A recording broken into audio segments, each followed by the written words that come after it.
กะฮอตราเปิดสาราทำอนัตตาปันตะกาศรัทธาตีเลยมาจ้างตื้อกรรมอนัตตาปอกกำหนึ่งวานเวียงหวายเจเวียงเมืองผางเจตอนเก่งใหม่จึงไทยเมื่อวันที่เก้าเดือนมัสปี2524ปีพุทธศาสนา25ปัก67ว่าตีจึงไทย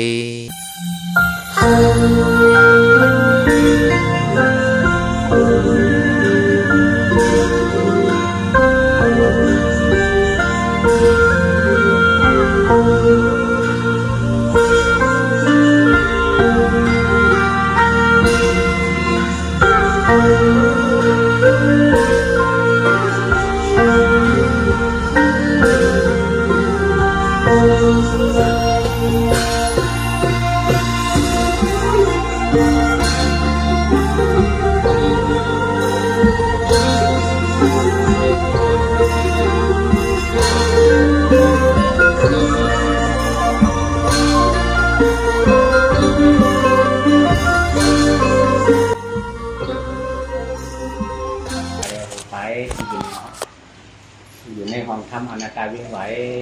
ย้อนขินเมืองต่างที่ตอนเชียงใหม่ตีย้อนติดฟังเจ้าอาจารย์หลวงเขาค่ะเจ้าศาสตร์สุพรรณาเขาค่ะย้อนเมตตาตราปันเขาค่ะ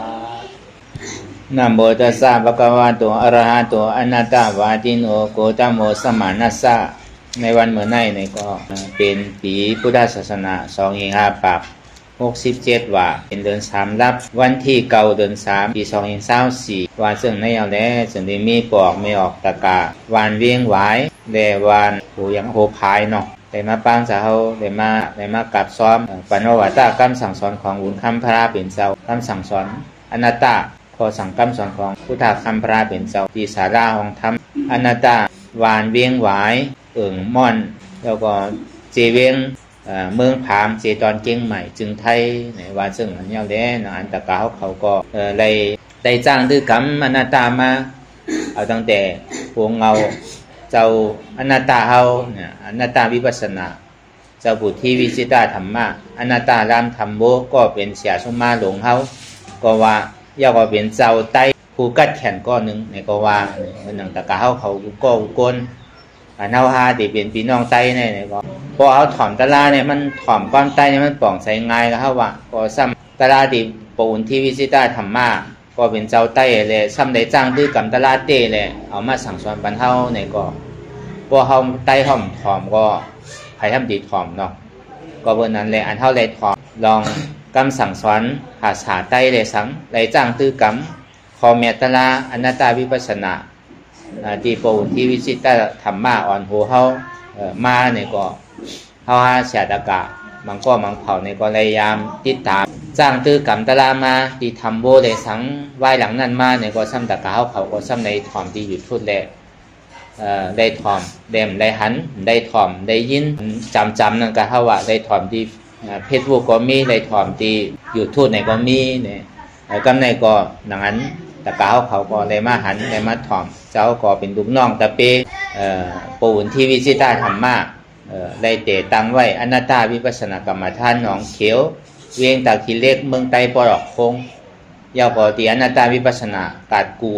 เวียงหลวงตนกี้ยาวก่ออนัตตาทำป่องวันนาเยอะนั่นก็เรียกศาสนาเขาตั้งโมตั้งเสียนในโพธิเฮืองเพิ่งใสกว่าเหมือนหนังตะกาเขาพี่น้องไตตั้งโมตั้งเสียหนังเลยเขาตีเป็นน้ำหนึ่งใจเหลวตีได้พร้อมเสียงเปล่งปากกันตีได้อ่อนกันมือกับเขาว่าการมิ้วในนี่มันดีโกมันดีก้านมันดีข้านมันดีดื้อมันดีอายก็เบอร์การเขาอ่อนกันมาให้การตะลาเนี่ยมันดีโกมันเอาง่ายมันโหลได้ซุกซักน้ำอ่ะกำโหลเฮ็ดไตกำโหลเฮ็ดเนื้ออันนี้ก็โหลเฮ็ดอันนาก็โหลเฮ็ดนั้นมันดีอ่อนเขาซุกซักอ่อนเขาเปลี่ยนลองอันกิริยามันน้ำลองย้อนน้ำลองถ่อมน้ำลองเฮ็ดซ้ำเฮ็ดอีดปันเขาซ้ำปันน้ำนั่นน่ะกำน้ำเนี่ยมันเป็นสิ่งนั้นหมดศาสนาพุทธะเขาเมื่อเหลียวเนี่ยมันปีนผลกว่าหมดดีเต้ได้มันโหลดถ่อมเข้าใจดีอันเอาได้มันโหลเอาน้ำหนังเก่าเอาอีดก็ไรอ่ะอันเฮ็ดเราโหลเฮ็ดน้ำเนาะอันปันเนี่ยก็ปันตานก็ไรอยู่หนังเก่าอันใดก็ดีปันกับหมดแน่อันเฮ็ดเราซ้ำมันเก๋ด้วยอันปันเราซ้ำมันหนามันมีทางอติปันทำถูกนี้นั่นก็วันนั้นเนี่ยแต่เขาไรมากก่อตังตีในเนี่ยก็เจ้ามาหันเนี่ยก็ ก็เป็นอันโฮมจมๆหนังเก่าซ้ำคุกใส่อะไรขึ้นเหมือนเจ้าตึกเป็นก้นเฮิร์นในอยู่เมษายนั่นก็เป็นที่ไหนอ่อนกันเฮ็ดมาที่ไหนตึงโผตึงเมมั่นใจว่าก้นใจเฮ็ดแกมียิ่งพร้อมก็ซ้ำแคมหนังเก่าเมก็โดดพร้อมโผก็โดดพร้อมมันติ่มได้สุกสั่งน่ะพร้อมลองเฮ็ดลองหลีได้มันหลีพร้อมกันอยู่พร้อมกันเฮ็ดลองขีเนี่ยมันพอดีพร้อมหนังเก่ามันโดโกอยู่หนังเก่าเมื่อวันเฮ็ดลองหลีเนี่ยโดหมอก้านโดหมอข้านโดหมอลืมโดหมออายเพราะเขาติเฮ็ดลองตั้งเมิกนะคือหมอโกเพราะเขาติเฮ็ดลองตั้งอากุศลนั่นลองตั้งอันหนำหลีนั่นโดหมอก้านมันโดหมอข้านโดหมอลืมโดหมออายเพราะลองตั้งเมิกลองตั้งหลีเพื่อการลองตั้งหลีเนี่ยอย่าไปโกที่มันเป็นลองตั้งหลีแล้วเขาอ่อนกันเฮ็ดตะลาป้องย่ำเหลวก็มั่นใจว่าเป็นลองตั้งเมิกรู้เขาอย่าไปโกขิงขาข้าวย่ำเขานั่นบางก็มันสังโกจงมงลงแต่กะเขาบางก็ได้อันไปหัดมาตึงงาอาขาดกี่ฟองอะไรมีน่ะพอได้ยินว่า2 นาทีนั่นใครถอยที่กันนอก2 ชั่วโมงไหนพอเยื่อนในล่าเนี่ยก็ขึ้นอะไรอยู่ก็เห็นไปหังอย่าไปลูกตีเก่าเนาะขึ้นหลายปอก็เป็นสังอย่าไปลูกตีเก่าก็ยาวเขาอยู่ตีเก่าตีเลี้ยวก็ไล่อยู่ถึงเป็นถึงมาเนี่ยก็เข้าไปพึกลอยอันเขายามขึ้นเก่าปอก10 ปอกแต่ก็เข้าไปช่อลงนั่นน่ะถ้ามือผูกมาเนี่ยเก่าดีนั่นเอาเก่าปอกมือฮื้อมาเดียว8 ปอก7 ปอก6 ปอก5 ปอก4 ปอก3 ปอก2 ปอก1 ปอกต่อถุงขึ้นนั่นน่ะก็ในกู้โสตั้งดีเตียนเก่าเลยเยื่อนไรแน่ปอเก่าเลยสังเมเก่าเลยสังปีน้องเจ้าเครือเก่าเลยสังคือเขาเลยห้าเหตุครับคือเขาเลยป่นตุกข่าถึงสุขไข่เข้ามาในถึงสังว่าเขากับโต๊ะเขาเป็นเป๊กตาเขากับผีเป็นผีผีหยาบที่ไหนเนี่ยพวกเขาพูดจักว่าอนุโมทนาสาธุเอาเนี่ยเขากับเกิดกำเนิดพวกปันที่ไหนเนี่ยเป็นกุศลเต้ๆวันนั้นพวกเขาบอกปันเมตตานั่นก็เพื่อทางละก็เพื่อเขามีลองตั้งเยื่อนลองเฮ็ดลองตั้งหลีนั่นน่ะถ้าเราเฮ็ดการวิปัสสนามันเป็นการถอดการแม่ลูกก็เพื่อนั้นเนี่ยอย่าไปโกอย่าไปก้านเฮ็ดตั้งหลีเนี่ยเฮ็ดฝ่ายนี้ตีเนี่ยอย่าไปก้านใครว่าจื้อใครเป็นจื้อใครว่าไรเจอไรลองสิตีเฮ็ดตั้งหลีห้อมกับตุ้มเตอเปิ้นห้อมกับเฮ็ดคือเปิ้นใจดำใจกำมันดีก้านดีข้านโดนลั่นกันเฮ็ดกว่าที่ติ๊กอย่าไปหลงอย่าไปลืมอย่าไปอายเพราะเขาตีเฮ็ดลองตั้งหลีเนี่ยแล้วก็เพื่อนนั้นในวันเมื่อไหร่เนี่ยเจ้าเขาก็มาหันตะกะเขาพี่น้องใต้เขาเนี่ยก็เลยมาพร้อมเสียงเป้งตักกันมีว่าเขาอยู่เมืองเพิ่นเนี่ยก็เขาที่อยู่ทางห่างรอแล้วก็มันใครเป็นรออันผืดไว้เขาก็ผู้ใครผู้มันหนังเก่าต้องอยู่เมืองมารเนี่ยก็ยังเป็นอันอยู่หยาบร่มทางห่างในเฮ็ดเต้ๆร่มอยู่เมืองเปิ้นอยู่เมืองมารก็เป็นเต้เขาอยู่เมืองไทยเป็นเต้เขาอยู่ลายใต้เขาผู้ก็เนี่ยเจ้ายามเขาตะลาไว้ตีเมษายเนี่ยยามพ่อไว้ไตเขาในกำน้ำในพวกเขาป่องแสงแรงใส่เนื้อกันแน่ก้นไตเขาในน้ำกัดมันน้ำก็ไหลกัดแขนเขาหลงมอยองย่อดิ๊กกัดเมี่ยวไหลก็เลียโดยยองย่อกันโดยปันแห้งกันอยู่เมืองใต้เย่าอยู่เมืองมันก็เย่าพวกเขากลุ่มกระถางใหญ่เป็นติ๊กเนี่ยกำน้ำเนี่ยก้นเขากำน้ำมันเปลี่ยนสินั่นก็เพื่อเขาพูดน้ำกัดไตเขาหมอยองย่อน้ำกัดไตเขานั่น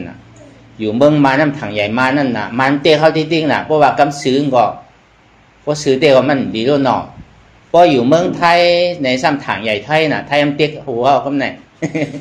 หลายเจ้าเขาได้กำนำในฮอตลาไตจริงเพราะไทยใครหู้เป็นดีมากปีนเอาก็มันใครหู้ก็มันดีมากปีนเอาก็โปรบุญเท่าวาที่นั่นเนาะโปรบุญเที่ยวเนี่ยเป็นก็คือกับพ่อกำไทยในเกาตีกับนันสอนดิไทยหนังเก่าก็ในมันจึงนี้มีปีญาสี่ก้อนหนึ่งมาบอกที่โบวุ้นเขาว่าเจ้าเนี่ยว่าเพราะเจ้าพอความไทยในเปิ้นติ่มว่าเป็นวุ้นเจ้าไต้เอาเนี่ยว่าเปิ้นดีว่าเป็นวุ้นเจ้าไทยแค่เนี่ยว่าเจ้าเขาบอกความไต้ก็รัดความไต้พอความไต้นั่นนะเพราะเขาขัดไรปีญาตั้งหูเจ้าเขาเนี่ยก็เขาดีมาปิ่นแค่เนี่ยว่าตั้งแต่นั้นมาโบวุ้นเนี่ยพ่อว่าความไทยเนี่ยพอความไต้ที่อ่ะเจ้าเขาขอเฮ็ดสิ่งนั้นหนังเก่าหนังคือแล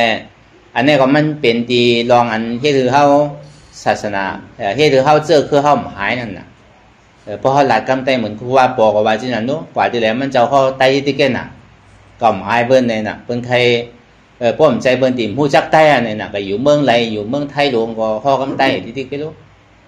ก็เบิ่นนั่นน่ะจังว่าตาเฮาที่พร้อมเสียงเปียงปากกันในต่างตีตาที่เป็นน้ำนึงใจเดียวกันอันว่านี่มันก็ต่อง่ายๆกะในเจ้าเฮามาหันมาทบญาเนี่ยก็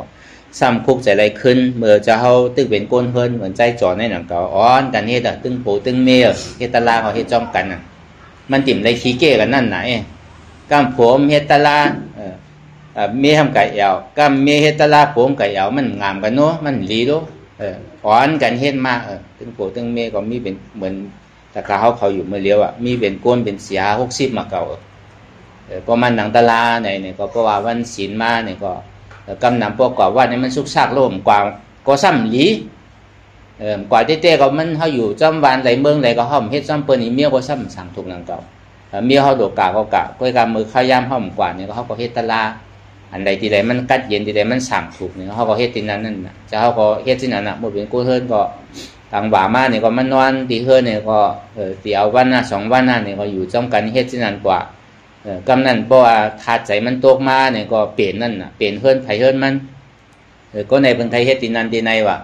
เอา7วันนี่แหละเอา9วันเนี่ยก็เรียกลายกันกว่าที่ติ๊กนั่นน่ะก็เลยเฮ็ดตะลาก็จ้องกันจุงสันกันกว่านั่นน่ะก็เพิ่นนั้นในวันเมื่อไหร่เนี่ยก็ที่เลยว่าอันมันเลยทบเลยหยาบน่ะเลยสังอองเตียนสังถูกอันที่เป็นมังกรนั่นเลยสังเนี่ยเหมือนอย่างคำพระเป็นเจ้าห่อไว้ในมังกร38นั่นอาเสวนาจ้าปันธิตานันจ้าเสวนาปูจ้าปูนิยานังเอตัมมังกรามุตตามังเนี่ยอย่าเฮ็ดก็ก้นเมือกเลือกเฮ็ดก็ก้นมีศีลมีธรรมว่าปฏิรูสัพพโสจ้าผู้เปจ้ากระดาปุญญาตาอัตตสมาปฏิทินจ้าเอตัมมังกรามุตตามังเนี่ยอองเตียนมันถอดมันแมดเนี่ยเป็นอองตีอันถอดแมดหรือวันนั้นมันเป็นอองตีหาตะลาเช็ดจังตื้อกำตะลาเนี่ยอันนั้นมันถึงที่ว่าเป็นตีแมดเป็นมังกราวอ่ะมันจะว่าโหลปังเจ้าสังขายหันโหลมามังกราปนุกูวงกูเดินกูปีเลยมันเป็นมังกรามใจว่าเมื่อไขมาวันไปเรียกใครกัดถาแค้มตันหือในก้นตั้งในมันยังตึกเฮ็ดเมือกอยู่ก็มันเป็นมังกราวอ่ะวันหลีวันให้วันเมือกก็เหมือนกันหนังเก่าว่ะวันมันใครเลียเพราะก้นเฮ็ดเมือกก็มันลีไรว่ะวันมันใครให้คือให้เพราะว่าก้นในเฮ็ดดีอยู่ก็มันตึงเป็นวันมังกราวอ่ะ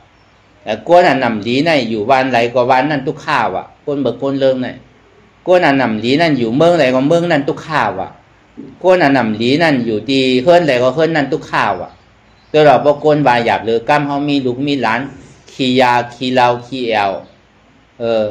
เป็นก้นให้ลงเนี่ยมาอยู่เฮิรนเท่าก็ทุกข้ามือมันเหมือนนั้นอ่ะอยู่ในวานก็ทุกข้าก้นวานเนี่ยปลูกอย่างก็ป้อหลวงว่าป้อมใครเปี้ยอะไรรู้มันก็แน่ก้นให้แน่ย่ำใครขำอะไรรู้ก็เบอร์นั้นแหละก้นอันนำดีแน่อองตีมันใครดีคือก็ยาวอ่ะเพราะอยู่ก็มันตีให้เธอเป็นมีเพมีภัยเมียเปียตั้งคิดย้อนมันก็เนี่ยว่าก็เบอร์นั้นตีอันเขามาวันกันมาเปิดที่ไหนเนี่ยก็เป็นมังกรอันหนึ่งเป็นนิมิตอันแค่มันเรียบอันหนึ่งตานเท่าตีเอาตีมีปุนพรตานเท่าตีมกวางตานเท่าตีไรยางตั้งกว่าซื่อๆนั่นก็เหลือเสียอนัตตาวิปัสสนาภาวนาลองกำสั่งสอนของอนัตตาภาวนาในคอสั่งกำสอนของเจ้าบุตรที่วิจิตะเรียนเท่าฮะเป็นลูกน้องตะเป๊ะก็สำคืนอย่างจอมเสียนตังก็เลยจังจอยกันซื้อจังเฮ็ดซื้อตัวเจ้าเก่าก็โดดไรเฮ็ดเขาจังดีจังอ่อนโหโทนาเปิ้นไรอันปฏิมาเฮ็ดมาจังมาตื้อมากำนั่นเนี่ยก็มันจะดีก่อยๆเป็นกว่าเป็นมานะเลยเขาพอดีได้หมออยู่หมอเศร้าหมอเฮ็ดหมอจังตื้อกำกว่าวันต่างเมื่อนั้นนั่นเนี่ยก็สองว่าอันมันทบหยาบหนาอันมันทบอะไรหยาบหนาเนี่ยมันมีอยู่5เปิงเนี่ยหนึ่งตาหันเท่าที่มีไว้ก็ทำมามีสวยแน่หยาบหนาว่ะอันพอเขาจนไก่แอวกะเละจนกะกินเหล้าเมายาเนี่ยมันหนาหมูจนแอวจนเปี่ยวจนมนแต่ที่มาจนเหตุการณ์ตลาเนี่ยตานเท่าที่มีวาสนามีใจใครมาเฮ็ดก็มันเป็นอันหยาบเต้ๆก็เบิ่นนั้นแต่ตานเท่าที่มีไว้ก็ทำมามีสวยดีเนี่ยเป็นอันหยาบเต้ๆว่ะอันเท่าได้มาทบกันอยู่พ้องย่ามมือเดียวเนี่ยก็เปว่ามันเป็นโอ้ยก็ธรรมะมีสวยดีกันนั่นน่ะคนห้องความไทยในห้องว่ากัลยาณมิตรนั่นน่ะธรรมะมีสวยก็ใครรอกันมานี่น่ะเนาะตึงไตตึงไทยรอเลกันน่ะมันเป็นโอ้ยก็ดีจังที่ห้องว่ามันเป็นโอ้ยก็ดีกันว่ามันนิจากันนั่นน่ะเพราะกว่าจนกันเอี่ยวกันเหลวนั่นเมื่อใส่ขันนั่นเนี่ยเกาโดดใส่ขันในเมื่อเอามาพันเนี่ยเมื่อในเมื่อเลี้ยงเก่าเลยเพราะวันน้ำมาเขาดีเลี้ยงเมื่อเนี่ยมันดีกันเอาลูกเฮ็ดก็เฮ็ดมาพอกินเราเมายามาเนี่ยก็พิษเถียงกัน ป้อกันเอี่ยวกันเปลี่ยนลองตั้งสุกซักกันน่ะแล้วก็เบอร์นั้นอันเฮาวันกันมาเฮ็ดการตลาดเนี่ยก็เฮาตึงหู้นั่นน่ะตีเกศสุดมันเนี่ยก็อันเฮามานั่งวิปัสสนาภาวนานั่นเนี่ยที่โปบุญเฮามักมันไว้ได้ก็ธรรมดามันได้ก็วันใดเพราะว่าเขาคัดวิปัสสนาเด้ๆเนี่ยก็วันใดสิบอกเลย2 ชั่วโมงเพราะเฮาโตตอนก็แค่นหลีเหมือนเฮาเจ้าว่ามาเมื่อเช้านั่นน่ะอันก้อมไปถึง2 ชั่วโมงเนี่ยก็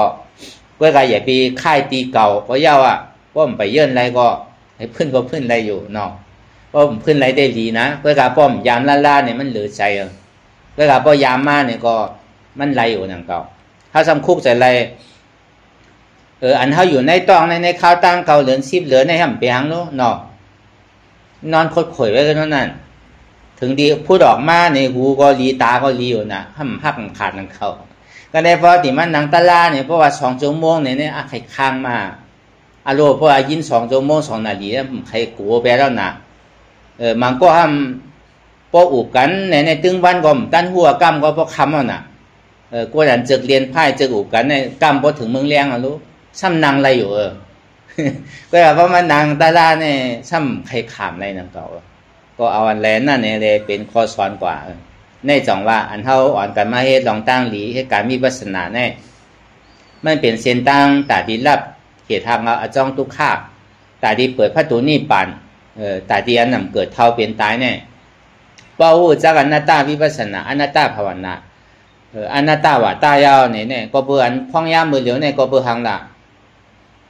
อันเท่าทุกข้าอยู่พ้องย่ามเหลียวเนี่ยก็เบื่อ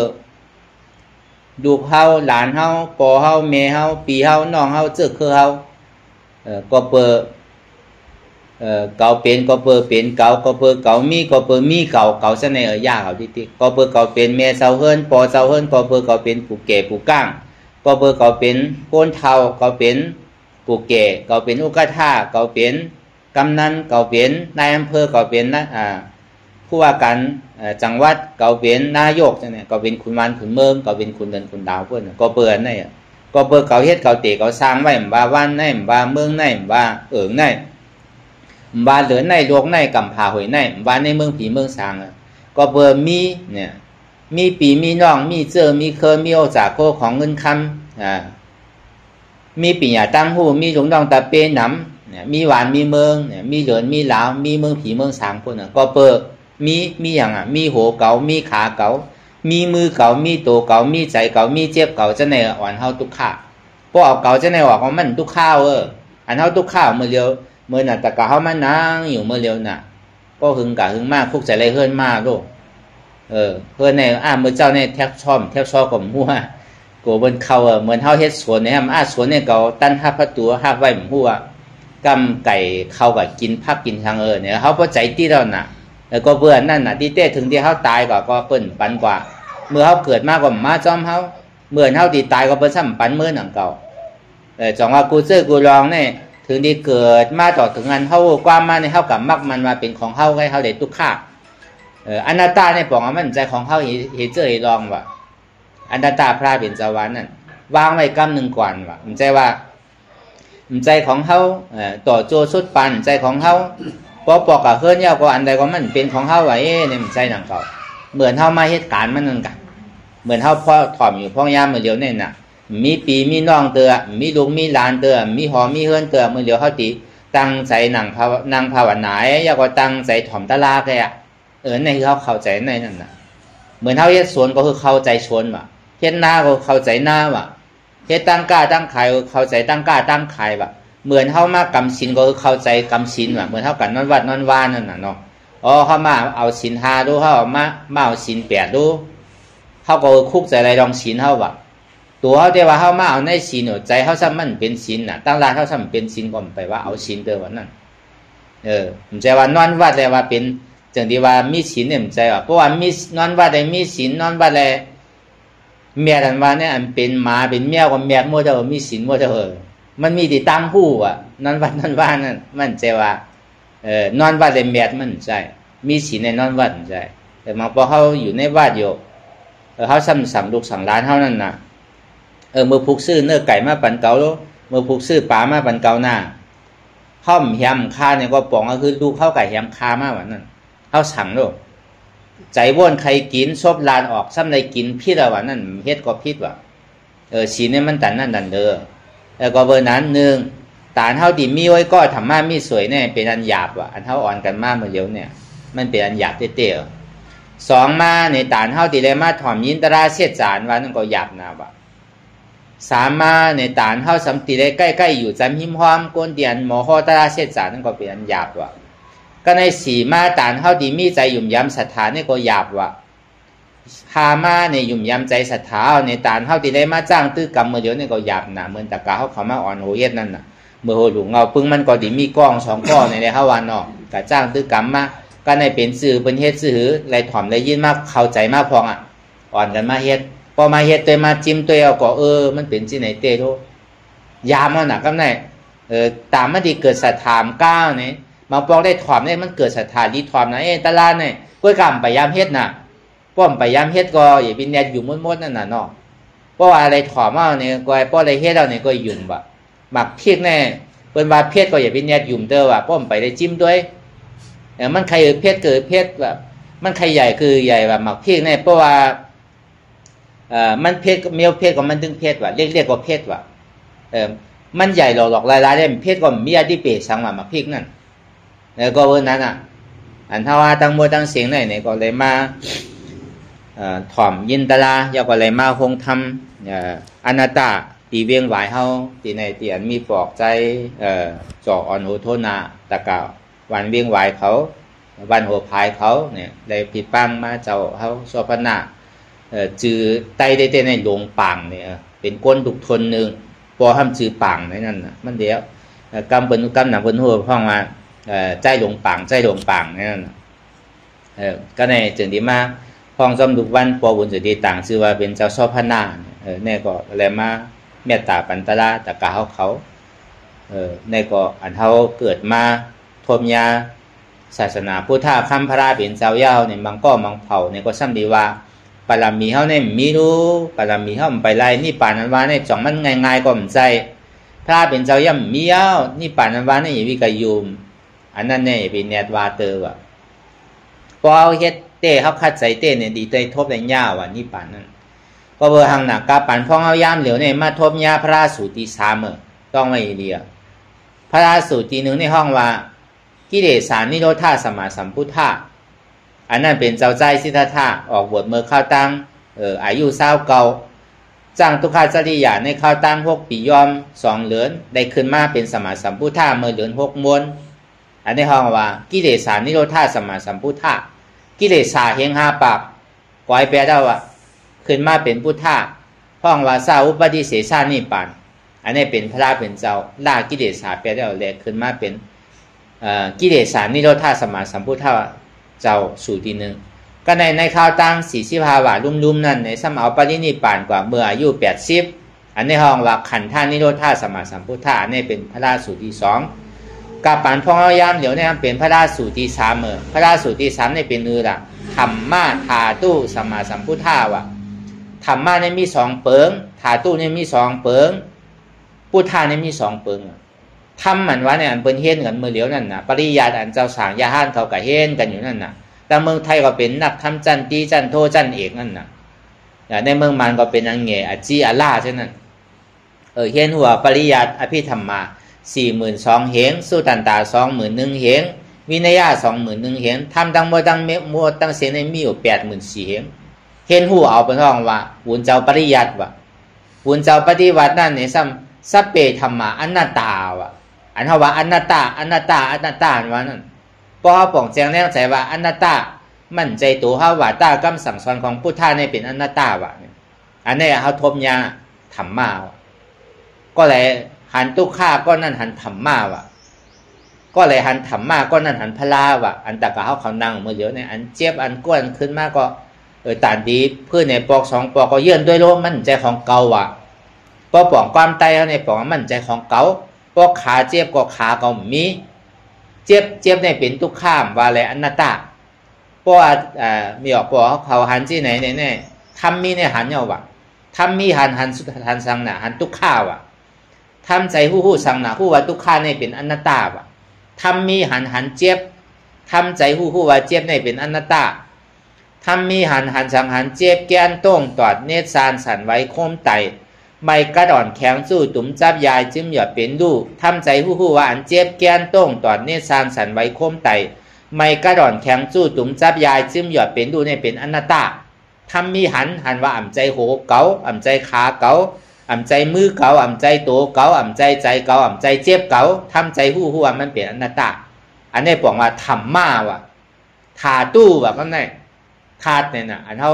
เจ้าเช้าก็มาเนี่ยกับอ่อนกันเมื่อเปิดมาธาตุต่อพระเป็นเจ้าจ้ามาเย้าเมืองเกาะเมืองไทยมาอยู่ที่นั่นในข้าวตั้งโง่4-5 วันก็ในบรรษัทผิดบ้างออกมาตีเก่งใหม่แต่ก็เอาเขากูก็พออะไรว่าในเมื่อกันอยู่ย่องในเมื่อไหวว่าอันเมื่อก็เมียนเมื่อก็มีเนาะนั่นนะห้องธาตุต่อถ้าต่อพระเป็นเจ้าย่าก็ปีกซ้ายปีกขวาเจ้าโมกขลานเจ้าสารีวุตลาอันนี้ก็เขาก็ในเมื่อไหวเมื่อช้าเจ้าว่าไหวอะไรสุดต้องมุมมองใครมังมีรีเป็นใครเป็นกวนทูกวนเมียแต่มันทุลาหังเขาตัวก็อันนี้เป็นไหวใจเมืองหนังพระเป็นเจ้าเขามาว่ะพระเป็นเจ้าเขาในจ้ามาในเมืองเกียงใหม่เอาว่ะเขาก็เหมือนหนังเขากว่าเนี่ยก็เอาหยงเขาปิ้วกับว่าพระเป็นเจ้าเขาเลยกล้าเดือดเสนาทำปีกขวาปีกซ้ายก็เป็นธรรมกติกาก็เป็นเอทากถาไปปิญญาก็เป็นเจ้าสารีวุตลาไปอิทธิฤทธิ์ไปอภิญญาณเนี่ยก็เป็นเจ้าโมกขลานปีกซ้ายนั่นแล้วก็เบอร์เจ้าเขา2ป้าเนี่ยเป็นอัครสาวกะอัครสาวกะเนี่ยที่ได้สร้างปรามีอยู่1 อสังไขยว่ะไปแสนกัมพาวะถ้าเป็นเจ้าในปรามีเนี่ย4 อสังไขยไปแสนกัมพาในหมาก4 ขีบเนี่ยเขาเนี่ยแหละได้สร้างขีบนึงเพราะเป็นมหาสาวกะใน100,000มาหลายแกเพื่ออัครสาวกะใน4 ปูนใน1 ปูนพระเป็นเจ้าอันนี้พอเขากล่าวไว้กับสานี่ก็คือเขายังจู้ถึงพระเป็นเจ้าจ้าไม่เย้าเจ้าโมกขลานเจ้าสารีวุตลาก็จ้าไม่เย้าอันกระโจเขาติเลยมาเป็นปีกซ้ายปีกขวากระโจติเลยมาเป็นพุทธา1 เจ้าอันว่านั่นง่ายๆต่อในมหาพัฒกัปเนี่ยมีพระเป็นเจ้าป้องมาอยู่4 สูในกุนเดียนเขาอยู่เมื่อเดียวเนี่ยวายเสียในเย้าในพระอริยเมตไตรป้องมาเย้าก็โดกกัมผาเตียนเขาอยู่เมื่อเดียวเนี่ยมันติดล่างไปเลย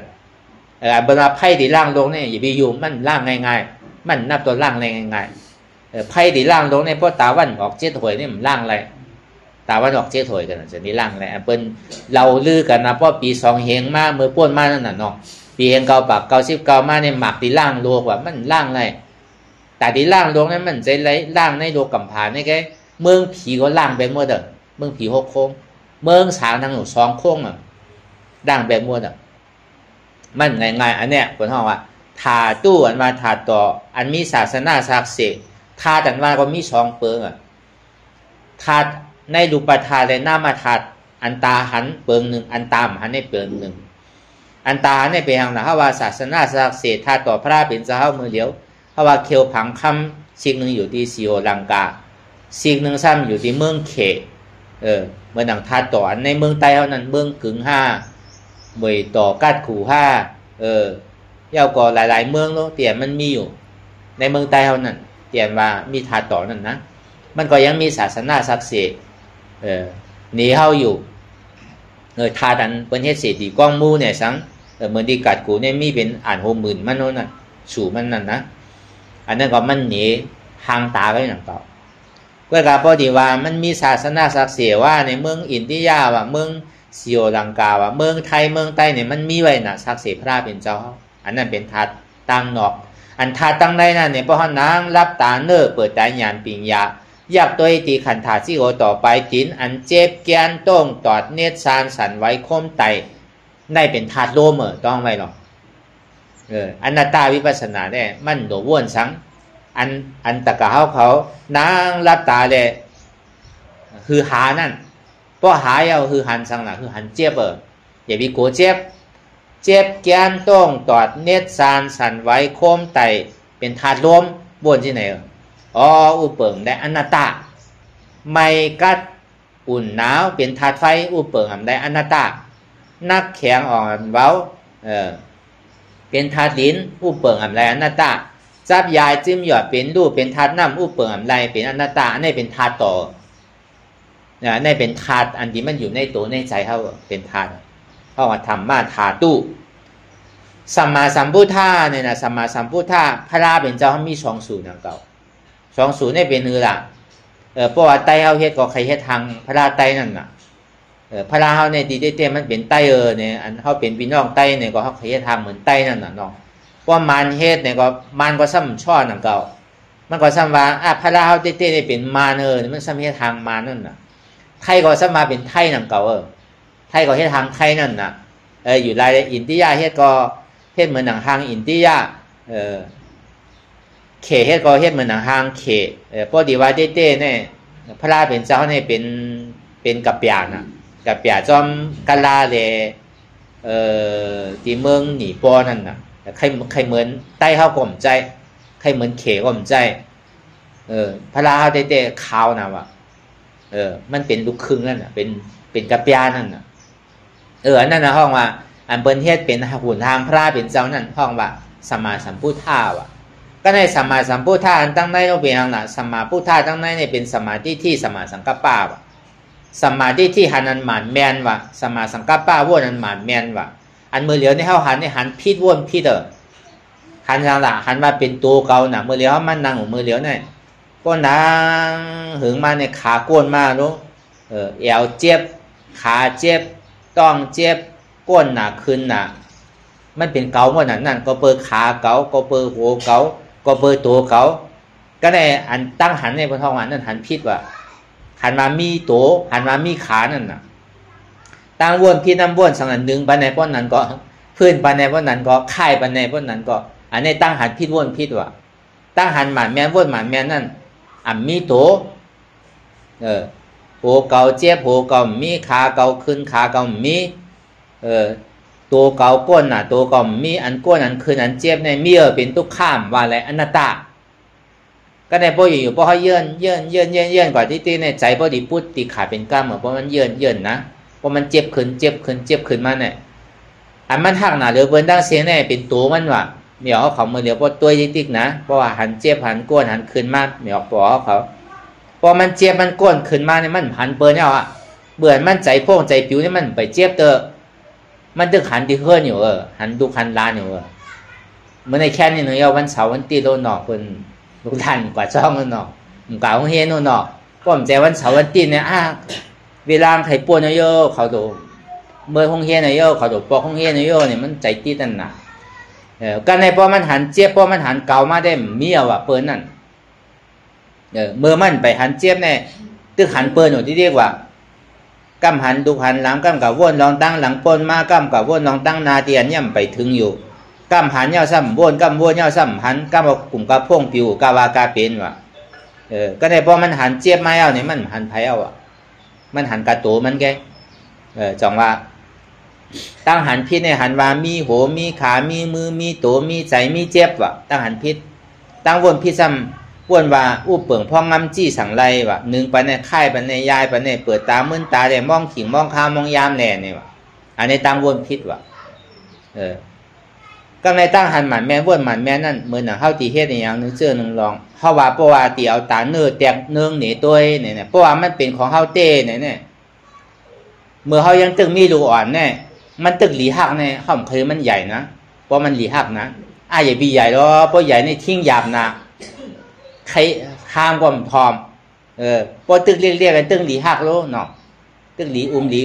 หลีหอบหลีหักโลอย่าบีคือมันใหญ่แล้วเพราะใหญ่เนี่ยมันใครกว่าทั้งหลายก็มันจังกะห้ามเขาดูว่ามันเหลียวเนี่ยมันซ้ำว่าอะไรเนาะอยู่ป้วนเดินป้วนปีป้วนวันมาใหญ่มากนะเพราะว่ามันเป็นของเฮาเต้เป็นลูกเป็นหลานเฮาเต้เนี่ยเขาโดดสั่งมันอะไรอย่าบีมันใหญ่อย่าบีมันเป็นสาวเป็นบ่าวเตอร์หึงตึกเรียกอ่อนๆแกก็ในถึงเมื่ออันเป็นบ่าวเป็นสาวมาตึกหนุ่มเหมือนเท่านั้นนะตึกหนุ่มอายุ14-15มาในอ่ำใครเท่าเนี่ยฮะว่าอะไรเท่ามากนะจังว่าพอเดี๋ยวตาเนื้อตัวเนี่ยแต่ก็ตีว่ามันใจตัวของเขาใจตัวเปิ้นใจตัวเขาใจตัวเขาใจตัวเก่าเพราะว่ามันเป็นตัวเปิ้นตัวเขาตัวเขาตัวเก่าเต้เก่าตัวจี้สั่งอะไรเชียงแต่กาเขามาอยู่มือเดียวเนี่ยอาซาเขาป่วนมาป่วนปีป่วนเดินป่วนวันมาอยู่พองยามเดี๋ยวเนี่ยในพระเป็นเจ้าสันติวาจาที่ทุกขาเนี่ยเกิดขึ้นมากกว่าเป็นทุกขาเนี่ยทุกขาชื่อละตะกากำดำเขาเนี่ยไปยามมีลูกเติมไปยามมีหลานเติมไปพูดทุกขาเลยโย่พอมีลูกมีหลานมาได้กล่อมหัว มันตุกขาซื่อล่ะในข่าวตั้งต้องเมในเกาเดือน10 เดือนเนาะตุกขาก้นมันก็ตุกขาแล้วก้นอยู่ตั้งในแค่หาดีว่ามีวะถ้ามันจังถอยใจน่ะในพระเป็นเจ้าว่าตุกขาที่สุดเหมือนหน้าลายหลวงอ่ะวะอยู่ในถงน้ำตั้งในนั่นนะพอเมกินเพชรกว่านี่ก็ควันแฉบไหมนะว่าเหมือนไผ่เผาอ่ะ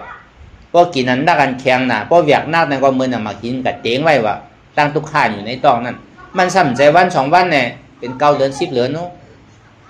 ตุกขาก็คือก็แน่จ่าลาตุกขาเนี่ยก้นเอากำน้ำเนี่ยมันป่องจ่าลาเนี่ยเหมือนเขาว่ามาเมื่อเจ้าน่ะจ่าตีเนี่ยเขาซ้ำจวงเหมือนนกก็เนี่ยเขาดีไรมีร้านใหม่เอาว่ะพอต่างซื้อไว้เอาน่ะที่เป็นก้นยิงก้นชายอันนี้ย่ำพอตั้นเดือน2 เดือนกัดตัวด้วยเลยที่เป็นลูกยิงอ่ะที่เป็นลูกใจก็มู้ที่เป็นร้านยิงร้านใจก็มู้เขาโดดเดือดจืดแบบมันแค่เหมือนนี่นะตาเขาดีหันคือเกิดสังเวชตลาว่าอ๋อเขาก็ดีตุกขาที่ไหนก็พอสุมีว่ะเขาซ้ำโจมก่อนน่ะอันเขาดีอยู่ในต้องนั่นเขาซ้ำโจมเกิดอยู่ว่ะนั่นพอโจมเกิดก็โจมตายว่ะนั่นก็บนนั้นแหละจาลาตุกขามันก็มังเผาติ่มหัวเพราะเท่าอายุอาศัก70 80ในจากนี้ว่าเท่าใจว่าเกิดมาวันก็เท่าว่ะ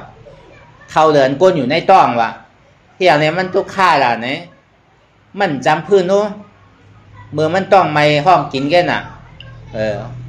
ก็เบอร์ต้องไม่ขยาวอะไรถึงที่ให้น่ะเพราะให้เอาอะไรกินน่ะเพราะกินเอาซ้ำขี้เยียวซ้ำจังเจี๊ยทางกล้วยเนาะถึงที่ให้อะครับเนี่ยป้อมให้ก็เปิ้นพูดน่ะไรเจี๊ยไรโทษไปในใหญ่ขึ้นมาวันหนึ่งไรสังป่นมา10 วันในสังป่นมา1 เดือนเตรียมเดือนมาเนี่ยเขาซ้ำอาบเดือนอาบสังปันเนี่ยเฮ็ดมังกรลาปันเนี่ยตาเขาที่เกิดสังเวก้าเนี่ยใครเกี่ยววันนั้นเขาโหมโจมหนาวะก็ในพึกการก้าวเนี่ยครับพึกไปพึกยางพึกอู่พึกลาดต่อถึงป้อเป็นว่าเป็นสาวมาเป็นทุกวันเขาทุกข้าเหมือนทุกวันเพราะเดี๋ยวเอาของก้นดงกับปันเขาเรียนว่าเขาเรียนไรเขาเคยเรียนเมี่ยวทุกวันแกก็ในป้อเป็นว่าเป็นสาวมาเนี่ยก็ทุกข้าเหมือนบ่าวเหมือนสาวอันนั้นก็ลาดก็จะขาวเขาดีหู้ก็ในถึงดีเตะหน้าหอต่อเฮิรนมาเนี่ยก็ทุกข้าเหมือนหนังเตะหน้าหอต่อเฮิรนมันมีก้อเดียวรู้เมื่ออยู่ก้อนเดียวเมื่อมีลูกมีผัวมีเมียได้มีผัวมีเมียเดี๋ยวได้ใครนอนขิงไรลูกขิงไรก็ไรเพราะถึงมีผัวมีเมียมามันไรอ่ะน่ะมันใจก้อนเดียวดูป้อมเหตุการณ์ก็ไรดูยากำหลาเนี่ยพวกกับเฮ็ดไปเฮ็ดเคยไปข้านไรนะพวกข้านมันยากปวดนายเมียนายหลาววัน2 วันเนี่ยไปเอานะพวกถึงมาได้มันไรอ่ะอยู่ยาวอ่ะทุกข้าเหมือนนั้นอ่ะมันใจก้อนเดียวดูพอมีดวงมาแค่5ก็ได้พออยู่จ้องกัน2ก็พอมีดวงขี้พิษกันเนอะโมโหดูเต็มพิษกันนะเฮ็ดก่อยให้มันจังเฮ็ดเสือพอมีดวงมาได้ติ่มพิษเยอะเนี่ยก็เป็นเมียก็ว่าบอกเขาในขี้แอวนาพอเขามีดวงเนี่ยมันดีหากลูกมันเนี่ยมันติ่มแอวเยอะเนี่ยก็จะดิมีกันเขาว่าถึงมีดูก็ช่ำเป็นนั้นหนังเก่ามันเหมือนนั้นก็ใน2ก็3ก็ในพอเท่ามากเหมือนมีออกเขามีหัวกอหอกมีเนื้อมีหนังกอเหี่ยวมีตากอโม่มีหูกอหนวกมีเขียวกอวางลูกหยาบนางหยาบไปหยาบลูกกอข้างนางกอข้างมาทุกข้าวน่ะมันเดี๋ยวจ่าละเกิ้งเอาเหมือนเก่าลูกดีกว่าเหมือนทุกวันแล้วเท่ามากน่ะนะเขาจ่าละทุกข้าวเพียรที่พี่ทุกขากับกาได้ลองย่อกาตั้งเจี๊ยบตั้งไม้ตั้งไข่ตั้งหนาวย่อกาใจย่อกาซบย่อกาตัวย่อกาในลูกมาดีใจอ่อนตั้งกาปั่นพ่องยามเดี๋ยวขั้นท้ายทุกอาหารตั้งกินกูเจอกูร้องในเป็นใส่ยาที่ดึงน่ะแต่ก็เขาเฮ็ดผักก็เลยเฮ็ดชวนก็เลยใส่ยามือได้ใส่ว่าป้อมแสวจ่ามันได้ขายแล้วเนาะมันมากแล้วเฮ็ดหน้าก็เลยใส่ลงมือเดียวเนี่ยเป็นวันเนี่ยมันหนังมันดีเจียวมากมันดีเจียวใหญ่มันตีหางหลีนั่นน่ะเนาะได้ใส่แล้วก็ในพวกก้นเขากินกว่าในพวกก้นเท่ากินเจียวตายว่ะป้อมยาก็ตายนั่นน่ะป้อมตายป้อมยาก็ตายนั่นน่ะจากนี้ห้องเจียวตายป้อยาก็ซ้ำย่อกานี่นำว่ะย่อกานี่ป้อเป็นป้อจอดมือต้องมือกูปอกเนี่ยเปิ้นเอาอาหารล่าเฮ็ดยาน่ะมือเดี๋ยวในซ้ำเอายาเฮ็ดอาหารล่ารู้ยาเนี่ยใครนำมือเขาพักแกแล้วพวกกินกับเขาพักพวกกระหือเอายานำแปลแล้วรู้ก็ในป้อดูเอวกินน้ำเจียวใหญ่นั่นน่ะดูวันมือเดี๋ยวเนี่ยอายุ11 12ก็เป็นบ่าวเป็นสาวรู้เหมือนมือกูปอกน่ะเมื่อกูปอกพวกมา30-40 ปีเนี่ยมันเป็นที่นั่นนู่นเมื่อเดี๋ยวเนี่ยเปลี่ยนแปลงหมดแดกลายหมดตัวได้ใหญ่ใจมันใหญ่นั่นน่ะ ในห้องมาเพียที่ปีตุขามันละหน้าปีตุขาตายนั่นก็เป็นตุข่าว่ะกูเอาพอดีตายเนี่ยขี่ป้อหลันเยียวป้อลำน้ำหมูน้ำตาป้อออกแล้วมันใจตายเลยยุ่มตายมันมีเนี่ยกำน้ำเนี่ยเป็นยอกขาตายไว้น้ำเลยตายโดยลองเป็นอันคานใจเป็นอันหยาบอันเย็นอันตุข่าคานใจนั่นนะจองว่าการนั้นเท่าไม่การตลาดเนี่ยพึกไหวเมื่อไปเท่าพึกไหวเมื่อไปเป็นพึกไหวเมื่อไปตายว่ะก็เท่าเขาเก๋มาเขาตีเฮ็ดสังเมืองเปิ้นก่อมตั้นว่ะการตลาดเนี่ยมันจะเป็นการก้นเท่าว่ะก้นหนุ่มก็ดีเฮ็ดว่ะเมื่อปานพระเป็นเจ้าเนี่ยเจ้าอายุ7 ขวบเป็นยาหันตาโมโลมีอยู่น่ะเจ้าสั่ง7 ขวบเป็นยาหันตามีนำนู้ใจว่าตลาดเนี่ยป้อมมันเป็นตลาดก้นเท่าไว้มันใจตลาดก้นหนุ่มใจว่ะก็เพราะนั้นอันเขาเฮ็ดการตลาดเนี่ยเขาอย่าปีหลงปีลืมเขามีรองตั้งเท่าเป็นธรรมดาเขาป้นรองตั้งเท่าไรเขามีรองตั้งเจ็บตั้งไม่เป็นธรรมดาเขาป้นรองตั้งเจ็บตั้งไม่ไรเขามีรองตั้งตายเป็นธรรมดาเขาป้นรองตั้งตายไรเขามีกรรมดีเลยกรรมให้เป็นผลอาโจกรรมเขาป้นในรองตั้งกรรมเรียนเขาเลยเฮ็ดไว้กรรมให้นะเขาเลยเฮ็ดไว้ก็เพราะนั้นเมื่อเขาไปเท่าเติมเมื่อเขาไปเป็นเติมเมื่อเขาไปตายเตอเมื่ออากุศลกรรมนั่นไปส่งผลอาโจเตอเนี่ยก็การอันใดห้อมไปได้เฮ็ดไว้ในเฮ็ดติ๊กๆว่าอากุศลลองอันนำดีอันเฮายามเฮ็ดไว้นั่นลองเก่าลองอันเฮาวนดีลานดีเฮ็ดดีนั่นอย่าไปเอามาวนมาลานมาเฮ็ดอ่ะมันสุดยาวอ่ะมันยาวเสียงกว่ายาวอันเก่านี่อย่าไปเอามาวนว่ะอันใหม่ที่อันไปยามวนไปยามดาไปยามเฮ็ดก็อย่าไปเอาวนอย่าไปเฮ็ดอย่าไปลาว่ะลองอันดีนั่น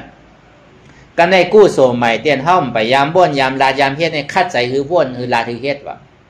กู้โสเก่าเตียนเฮายามเฮ็ดไว้ยามบ้วนยามลายามเฮ็ดไว้นั่นคือไปป้าจ้อมตัวสีเสียวะกู้โสใหม่นี่เป็นละกู้โสตาที่ไรมากไรโผกู้โสใหม่อันตาที่ไรมากไรโผนี่เป็นสังขารเป็นอนัตตาเปิดห้องกู้โสใหม่พอเปิดห้อมไปยามเฮ็ดน่ะพอเฮายามเฮ็ดในห้อมไม่ยากกันเนี่ยว่ะกว่าจำพลาโมเดลก็เปิดห้อมไปยามเฮ็ดเฮาเมืองนั่นน่ะเขายังตึกข้างอยู่มือเดียวเนี่ยเพราะเขาเป็นก้นดีเนี่ยก็กว่าจอมพลาหมดอ่ะก็เบอร์เขาเบิกนั่นนะเขาถึงที่มาข้างมือเดียวเนี่ยก็เบอร์นั้นอากู้โสลองตั้งอันดีนั่นเนี่ยคือปล่อยคือพาเปียแต่ลองตั้งกู้โสการดีตาลาเตียนำเกิดเท่าเป็นตายเนี่ยเป็นอนัตตาว่ะอันเฮ็ดหรือเขาเกิดเท่าเป็นตายเนี่ยเป็นอัตตาว่ะก็เปิดมีเปิดก็เปิดมีเฮาก็เปิดมีเขาก็เปิดมีเก่าว่ะเสียงเดียนเป็นยองอ้ามเฮานั่นในซ้ำเจอกว่าใครถ่อมใครยินติ๊กๆว่ะเสียงเดียนเป็นเซ่เป็นนี่เขาในซ้ำเจอกว่าใครถ่อมใครยินว่ะเจอกเสียงหลีเจอกหางหลีเจอกไอหลีเจอกยาสารหลีเจอกนุงเสื้อผ้าคนนุงโคใบอันดีเก่าเจอกหนาถ่อมเย้าเจอกเย้าหันเย้าเจอกเย้าโหนมเย้าเจอกเย้ากินเย้าเจอกเย้าที่เย้าเตยเย้าเจอกเย้าเจอกเย้าก็หมออิ่มว่ะหูว่ามันจังถ่อมอันพิษว่ะตาห้ามจังตัวอันพิษว่ะผู้หลังทำจังโหนอันพิษว่ะโซ่ทำจำกินอันพิษว่ะตัวทำจังที่จังนุงอันพิษว่ะใจในซ้ำเจออันพิษว่ะถ่อมเมื่อไหลตัวเมื่อไหลโนมเมื่อไหลกินเมื่อไหลที่เมื่อไหลเจอเมื่อไหลก็หมออิ่มเหมือนน้ำปังลายว่ะผลตกมาอยู่อ่านหัวปีมันก็ด้นพังว่ะแต่พอเดี๋ยวเอาความอยากอะไรใครเป็นเท่าตัณหาอันมีมือสุดมือเสียงในเป็นนั้นว่ะตาดีตัดแปดตัณหาอุปาทานอะไรนั่นโดหันเพ้อเอาว่ะอย่าไปโกเพ้อเบิ้ลที่ว่าไว้มือกูปอกบุญเท่าใกล้ห้อน่ะมีคนตุกตาสองก็เขาก็หาวันไหลกินวันนั่นกว่ามันก็กว่าเก็บเลยหมักหินมาดีเมน้ำซ้ำหมักหินในทูซ่าไม่อีกหนึ่งว่ะ มันจะนี่เกี่ยมาก็เดี๋ยวมาปั่นเมฆเขาสีขาเนี่ยว่ะเอามาเฮ็ดหมักหินสีขานี่แค่เมื่อเนี่ยเอาปองมาพวกกลางคืนมาเนี่ยซ้ำมันมือตัวเงาแรงคืนมาว่ะหมักหินน่ะพอเงาแรงขึ้นมาเนี่ยมันมาตัวห้ามาหินซ้อนเนี่ยเงาแรงเหือเนี่ยว่ะมันดีอ้ามนะว่ะมาหินมีเงาเนี่ยกูบอกพี่น้องใต้เขาเนี่ยพอมีอย่างมันสนุกกับทำบุญเจ้าน่ะอย่างก็เขาหลุดทำบุญเจ้าก็ลงแดนเขากับหาบุญเจ้าอ่ะไอ้ตุ๊กตานั่นอ๋อเจ้าวุ้นเนี่ยว่ะพี่ยังล่ะไอยาไอผานอ๋อคาเป้อะไรมาหินมาหวยนึงอ่ะมันทุชานไม่เอาเจ้าเนี่ยเป็นหือทุชานชื่อล่ะเนี่ยมันเหนียวกับตัวโลดเนี่ยถึงบ้านเหนียวซ้ำเพอไว้ว่ะทูชานเตี้ยเนี่ยว่ามันก่อนสร้างเฮ็ดซื้อตีว่าบางหินสังว่ามันป่องมันพยายามหันโน่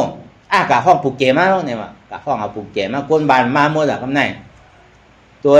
กะตัวมา ตึงปูเกตึงจะเล่ตึงปานตะกาเขาตึงก้นหวานก้นโขงก็ได้ปูเกทำว่าชื่อว่าเจ้าบุญคาเป้ว่าแต่หมาหินเนี่ยมันโย่ว่ะเพราะมันย้อนไปหมาหินเพ้อไปว่ะเพราะเพ้อเนี่ยโกหนาน่ะแต่เรียนไปอย่างมั่วหลักก็ไม่โกเพ้อว่ะที่เต้มันเป็นแสงมันมั่วหมาหินเพ้อว่ะเรียนไปกันมั่วเราก็ไม่เพราะเรียนไปกันมั่วเราก็ไผ่ผ้าเท้าน่ะเอาหมาหินนั่นก็พูดทิมน้ำไปแล้วที่เต้มันเป็นแสงมันหู้ก็เพิ่นนั่นน่ะเขาก็ย้อนอยู่ที่บุญเจ้ากูปีกูจาดเนี่ยก็บุญเจ้าก็มีน่ะมันดีปันตากาซื่อๆมันพอเขาก็ย้อนศีลบุญเจ้าก็มีศีลเนี่ยเขาเดี๋ยวเขาเดี๋ยวศีลเดียปันเขาศีล2 ปากเจ็บว่าปันเขาก็หามั่วเราในเมียวที่เต้มันอ่อนหือพี่ได้หนึ่ง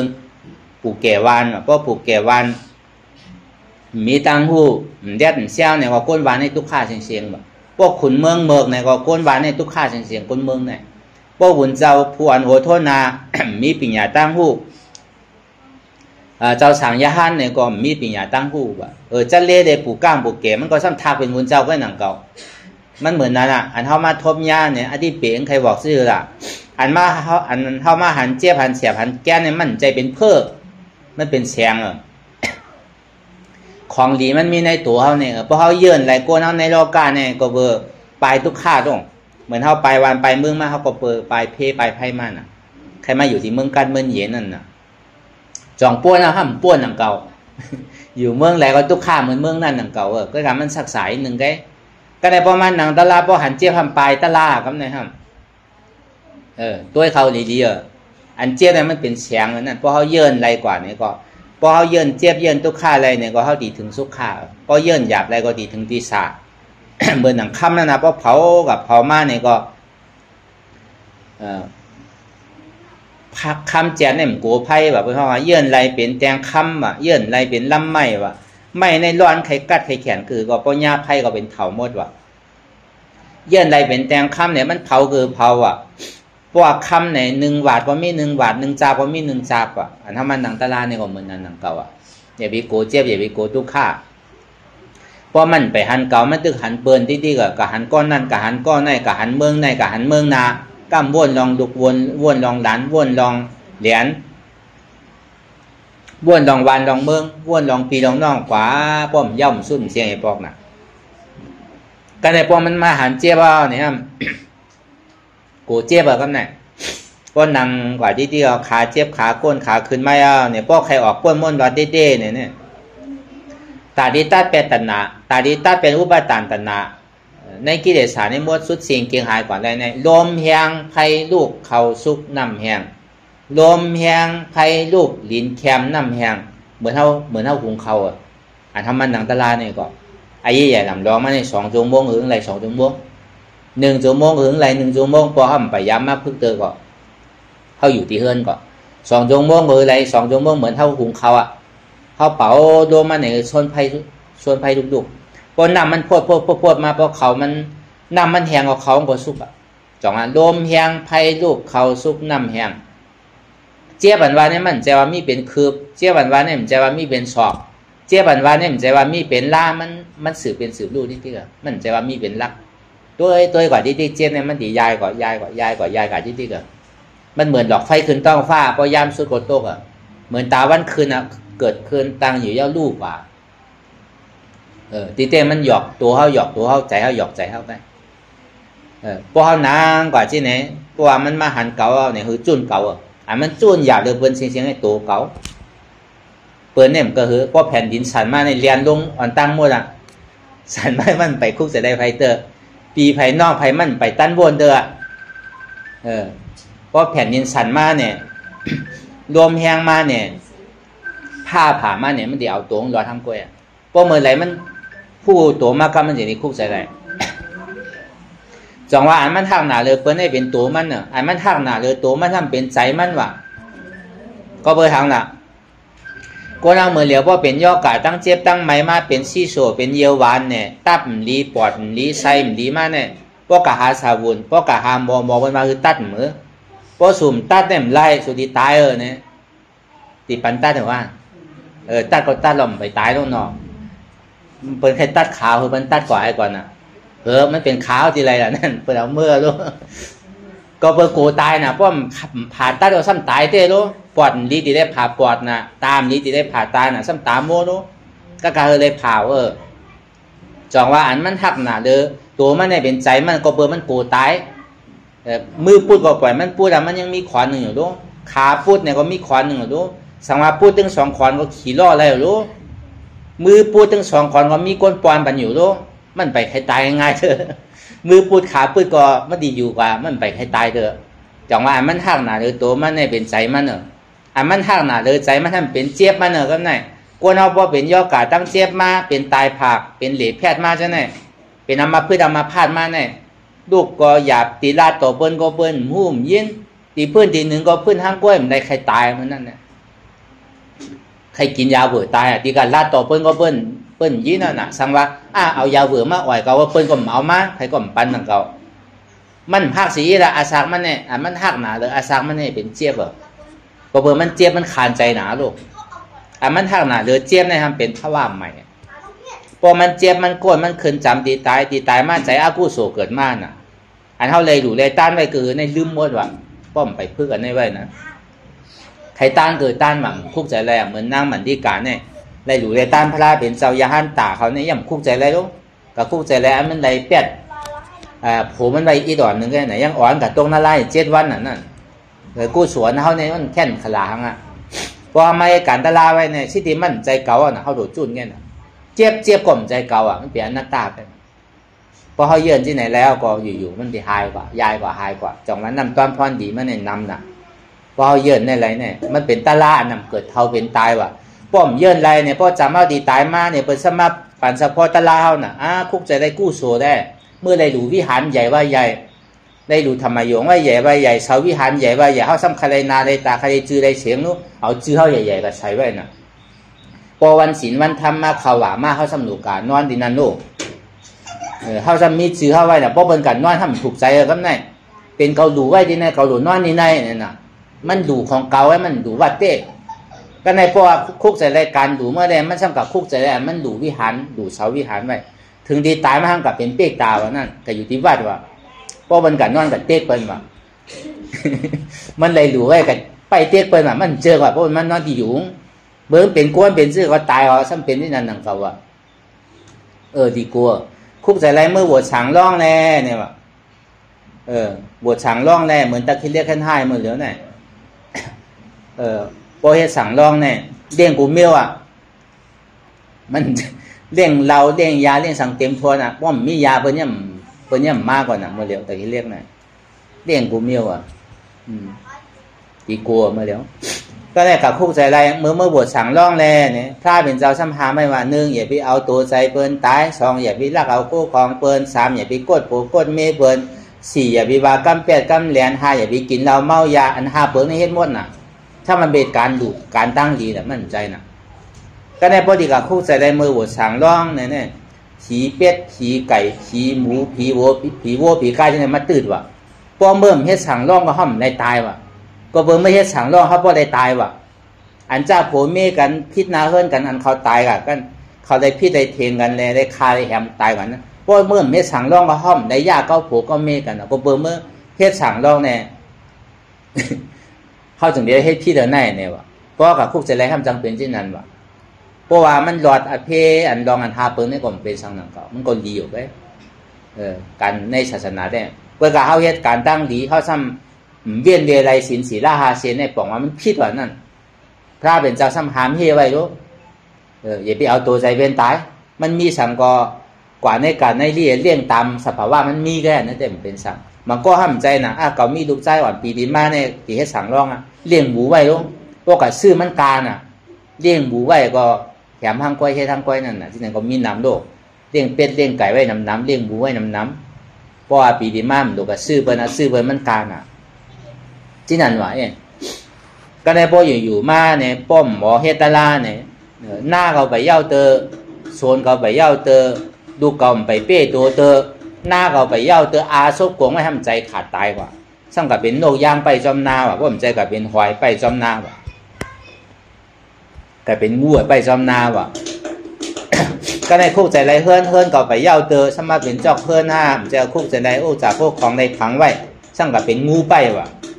ก็ในกับคุกใจไรลูกใจไรหลานมันได้ว่าพวกก็ตายไม่ได้คำกับเกิดที่ไปก็ดีมาเกิดที่มือไงเนี่ยก็ดีมาเกิดที่ลูกที่หลานเขาไว้เนี่ยดูข้ามไปมีโพเดินไปเตะหน้าเฮิรนเดินลงมันจังเกิดที่ไรก็ในซ้ำเลี้ยงหมาเลี้ยงแมวไว้ที่เฮิรนนั่นหลานเขาต้องหมาต้องแมวนั่นน่ะดีโก้นะวะใจแน่แน่ป้อมพึกไว้เนี่ยครับป้อมมาพึกไว้เนี่ยคุกใจไรเฮิรนก็มีเฮิรนอนัตตาเฮิรนก็มันเกิดมาจอมเขาตั้งแต่ในต้องคุกใจไรลูกเมื่อเขาเกิดมาลูกเขาข่มมาจอมหักก็เป็นทุกข์จังก็เป็นทุกข์ลูกเนี่ยอันใดหักเลยผ่าดยานกันก็เป็นทุกข์ผ่าเรียกว่าผ่าตายเป็นทุกข์ในพระเป็นเจ้าข้อไว้โยปี้ฮิวิปโยโกทุกโขมากโกอาปี้ฮิวิปโยโกทุกโขมากโกกวนวางไงถ่อมก้ำไงเห็นหูไปดิกไปไล่น้ำบางปองเนี่ยเขาเห็นไปหูไปปิ่งยาแค้มขายชนขายหน้าปันส่งปันเห็นเขาถึงดีเขาเห็นโจมมาเอาเนี่ยเขาซ้ำอยู่จำเฮาก็ไม่ทั้งกะเตหน้าเฮือนอยู่ห้างกล้วยก็ทุกข้างเก่าเทเตก็ปวดเมเฮ็ดปันเต็มที่ถึงดีใหญ่มีตั้งหูตั้งหันมาซ้ำกะอยู่ห้างกล้วยซ้ำได้มาเลี้ยงดูนุ่มลาปวดเมก็ทุกข้างเก่านะก็ในโอจากพวกของเงินคำปวดเมมีนะห้ามแจกซ้ำเพลงกันอันภาคซ้ำปันนำอันภาคซ้ำปันเกเบอร์3 วัน 7 วันเนี่ยเขานุ่มลาเขาอยู่พวกหึงเป็นถึงอ่านโหเดือนโหปีมาในขี้เก้กันมากเมื่อไรน้ำเมื่อหลุดนุ่มล่าให้ก่อให้มาพี่น้องพิดกันขึ้นนะด้วยนากันอะไรนั่นแหละเป็นอันแน่พระทองว่าฮักซ้ำได้อยู่ผาดยานกันก็เป็นทุกข้าอันวายหยาบหรือกั้มได้อยู่จำหิ้มพร้อมก็เป็นทุกข้าวก็เบอร์นั้นพวกเขาคุกใจอะไรพวกมาเหตุการณ์ตลาด2 อันเข้ามาพึกไว้อนัตตามาในประวันนั้นเมื่อเดียวนะเขานั่งกว่าเพราะมันเมื่อเดียวในใจมันปิวมันมาติดเก่าไงลูกมันมีขาเจ็บแอวเจ็บกันเมื่อเดียวเนี่ยขาเจ็บขามีขาในเป็นอัตตาเจ็บในเป็นทุกขาขาในเป็นอจองทุกขาเป็นตัวสมุทัยเสจาอันเจ็บในเป็นอโจทุกขาป้อมมีขาก็มีเจ็บป้อมมีเจ็บก็มีขาป้อมมีเก่าก็มีเจ็บป้อมมีเจ็บก็มีเก่าเหตุทางเราจ้องทุกขาในเป็นอัตตาเหตุทางเราจ้องสุขาในเป็นอนัตตาอันนี้มันเจ็บมันก้นมันคืนอยู่ในก็เปิดเป็นอัตตาป้อมหนังกับขาเก่าก้นขาเก่าก้นหูเก่าไข่หูเก่ามีขาเก่ามีตัวเก่ามีอนัตตาอยู่ใจดีผู้ตีขาละใจเจ็บใจเสียบใจแก้นใจมีอันเจ็บแก้นต้องต่อในสารในเป็นทุกข้ามว่าในอนัตตาเก่าเจ็บเก่าเสียบเก่าไม่มีเก่าก็เจ็บเดือเปินก็เบอร์เก่าปีก็เบอร์เก่าย้อมก็เบอร์เก่าเรียกก็เบอร์เก่าเท่าเนี่ยเบิ่นกันหมดเท่าก็เจ็บบุญเจ้าก็เจ็บเมฆาวก็เจ็บคนปีคนหยองก็เจ็บเหมือนกันหมดมีไผ่เจ็บคนหนุ่มคนกลางก็เจ็บเหมือนกันหมดมันมีหนุ่มมีกรรมก็เอาในปรามาสว่าเนี่ยอันนี้คือจุนว่ะมันมีเก่าเป็นอนัตตาว่ะก็ในพวกเก่าวนลองเปิ้นอ่ำใจพิษเปิ้นมันเป็นพิษเก่าก็อนัตตาเนี่ยในก็พวกเขาเหตุการณ์ดารากว่าก็คือเขาป่องเชียงแรงใจเลยมันก่อมใจหรือวางนำพระไว้พระราตราสังขะโดยเช่นนั้นเนี่ยก็เขาก็ซ้ำยกดูขันตาหาเปิงปันพระราตราสังขะย่อกันต่อสมมาอริยะใจวนใจผู้ใดวนพิษเลยสังซบเลยลาดพิษตัวได้เฮ็ดพิษเลยสังผู้ว่าก็เลยเป็นอริยะเขาผมพูดตั้งหลังพ้นมาเขาเลยเฮ็ดพิษไว้ปัจจุบันพองยามเดี๋ยวเขาเลยเฮ็ดพิษไว้ก็เป็นนั้นในเขาเหตุการณ์ตะลาเขามันขึ้นว่ะอันเขากันต่ออริยะเนี่ยบอกว่าเขายดหย่อนมาหน้าเจ้าเก่าก็กันต่อเขาก็นั่งรับตาเนื้อเปิดใจหยานปีญาอยากต้วยขันธาชิโกต่อไปติ้นเบื่อเท่าไปหันเจี๊ยบก็ต้วยดีร่วมถอยใจเขาออกมันตั้งเขาเกิดออกตายเกิดตายอ่ำวาอะไรอนัตตาอ่ำใครเข้าก็เข้าอยู่อ่ำใครออกก็ออกอยู่เขาซ้ำเขาหยิ่มย้ำว่าเขาอู้เปิงพองน้ำไรตัวเขาในตอนหลังร่วมถอยใจในเขาย่ำอู้เปิงไรเขาก็เลยอย่าไปออกก็เลยอย่าไปเขาย่ำเฮ็ดไรก็เปิ่มเฮ็ดไรเลยจังว่ามั่นใจตัวเขานาวนด้วยดีๆมันเป็นอนัตตาใจเขานั่นเพราะว่ามันเป็นใจของเขาเตี้ยอันเขาใครเป็นใครมีอันเขาวนไว้กูเจอกูลองให้ยังซ้ำเหมือนหนังนั่นเขาวนละใจเขาอันมัน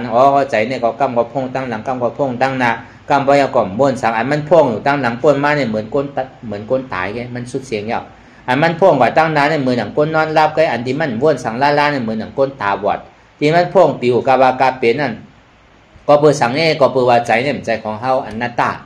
บอกมาตัวเขาหนึ่งก่อมใจของเขาอนัตตาใจก่อมใจเขาอนัตตาอันเปี่ยวอันมวลเสื้อในธรรมดาของโลกรอบก้านั่นก็เลยก็เจออันเปี่ยวอันมวลเสื้อในก็เลยก็กลัวทุกข้าในปลายมันอยู่กูวันปลายอยู่กูวงปลายมันอยู่กูเดินอันธรรมดาของโลกรอบก้านี่มันไหลลองซ้ำน้ำทีเดียว อันนั้นธรรมดาของโลกโลกการนั้นตู้อ่ำทีเดียมเซอร์ว่ะลูกค้ามากคือก็อย่าไปโกว่ะสุขามากคือก็อย่าไปเนี่ยจมว่ะลูกค้านั่นในก็อ่ำอุปเปิงพองมันได้มันกึมว่ะสุขานั่นในก็มันกึมอนัตตาอ่ำใจเก่าอนัตตาอ่ำอุปเปิงพองมันได้ตลาดวันนี้มันเด่นเหล่ที่ตัวก็คือจุ่นตัวว่ะเด่นเหล่ที่ใจก็คือจุ่นใจว่ะเด่นเหลวที่เจ็บก็คือจุ่นเจ็บว่ะกว่าหาลองตั้งพิษเปิ้นก็อย่าไปกะหาว่าหาตั้งพิษเจ้าก่อนนำอ่ะคือหัวว่าในกลใจทั้งหมดในดุมผ้าทั้งหมดตั้งเสียในไว้เหมือนปอเฮาก้อนหนึ่งว่ะกลยิงในดุมผ้าทั้งหมดตั้งเสียในไว้เหมือนเมเฮาก้อนหนึ่งว่ะเพราะเป็นที่ไหนทำจังกะหาตั้งพิษไปอ่ะเพราะเฮาไว้เหมือนปอเหมือนเมเฮาเนี่ยปอเมเฮาใครว่าชื่อก็ว่าเฮาเป็นดุกเนี่ยเฮามีนาตีตาดีกว่าเท่เข็งปอเมไหลไว้ใจที่ไหนก็ไว้ใจเมืองหนังแผ่นดินเมืองอันเหวยอันห่างอันจ้าใครเทลงถังลงสื่อก่อนต้อนป้องต้อนหลาต้อนข้างสังเปลี่ยนหือมากก็ยาวในข้าวตั้ง2 ชั่วโมงเนี่ยแม้กว่าเขาอย่าไปซุ่มตื้นนั่นวะนั่นอันนี้คือมีอาจารย์อยู่ในตัวในใจเฉยๆเพราะเป็นที่ไหนมาเนี่ยในตีเลวางงายห้าเนี่ยก็งายอยู่เพราะเขาเฮ็ดเตะตีเลวาหยาบห้าเนี่ยก็เพราะเขาเฮ็ดเตะได้มันหยาบตีเลวาหยาบว่าหยาบตีเลวางงายมันงายหนังเก่าเพราะเขาเฮ็ดเตะแต่เฮ็ดล่อเล่แต่มันเป็นตะลาห้างเลยเพราะเฮ็ดเตะเพราะเฮ็ดเตะรับรองมาดิโทษผิดหญ้าตะลาเนี่ยเพราะใครโทษใครหญ้าตะลาเนี่ยก็ในกาปันพองยามเดี๋ยวเนี่ยมันสั่งถูกแล้วว่าศาสนาเขามา2-5 ปากพวกซีเราเพราะเขาเลยถ่อมยินนาตาสมาธิที่หันตุข่าสมาสังกัปปะวนมาตุข่าเป็นอนัตตาทำมีหันทำใจหู้หันอยู่หู้อยู่ย่อมหับวางเป็นอนัตตาเนี่ยเพราะหนังตะลาคือหันเจ็บคือหู้เจ็บคือหับเจ็บคือวางเจ็บเป็นอนัตตา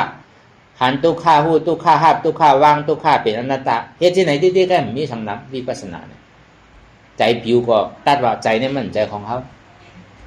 อันมันเป็นของเขาเนี่ยมันจะดีปิวที่ก็เปิดเป็นใจเขาก็เปิดเป็นตัวว่าเป็นขาเขาเนี่ยขาขึ้นพื้นเนี่ยทางว่าดีหายมันหายพื้นกว่าพื้นมากก็หายกำพื้นเอาเจ็บทางพื้นเอาเจ็บทางที่แกกันในพอเขาเยินกว่าที่มึงนานมากมันจับใหญ่ก็ดีหายกว่าแต่พอมันหายกว่าย่าเนี่ยก็